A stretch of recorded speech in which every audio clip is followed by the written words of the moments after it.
Good afternoon and welcome to Nifty BN, your source for the latest market insights. Today, we are covering the strong Q1 FY26 numbers just released by Menon Bearings Limited. Let's dive right in. Menon Bearings has certainly kicked off the new fiscal year on a high note. The company announced its consolidated revenue from operations for the first quarter of fiscal year 2026, which came in at a healthy 67.90 crore rupees. Putting that number into perspective, it marks a substantial year-over-year growth of nearly 17% and a sequential growth of just over 4% from the previous quarter. Solid numbers indeed. The operational efficiency looks impressive as well. The company's EBITDA for the quarter soared to 13.60 crore rupees. That's a jump of over 22% year-over-year and nearly 20% quarter-over-quarter, reflecting strong margin performance. On the profitability front, the story gets even better.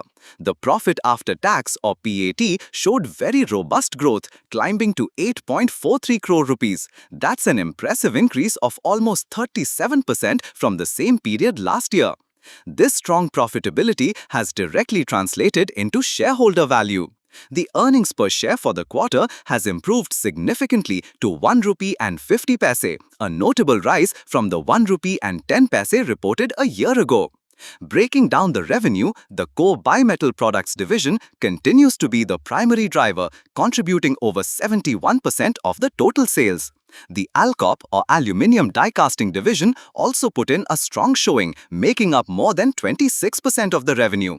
Looking to the future, Menon Bearings appears to be on a firm growth trajectory. The company has highlighted a strong business pipeline valued at over 100 crore rupees and, very excitingly, is making a strategic entry into the electric vehicle space to supply components for Porsche's e-mobility platform. In conclusion, this strong quarterly performance for Menon Bearings is underpinned by a very promising outlook, fueled by its strategic ventures into the high-growth EV supply chain and plans for expanding its export footprint in key markets like the USA and Africa. What are your thoughts on Menon Bearings' move into the EV market? Share your analysis in the comments below. If this update was helpful, do hit the like button, share it with your investor community, and subscribe to Nifty BN. And don't forget to ring the bell for instant notifications on all our market updates. Have a great day. Disclaimer: this update is for informational purposes only and is not a recommendation. Please do your own due diligence before making any investment decisions.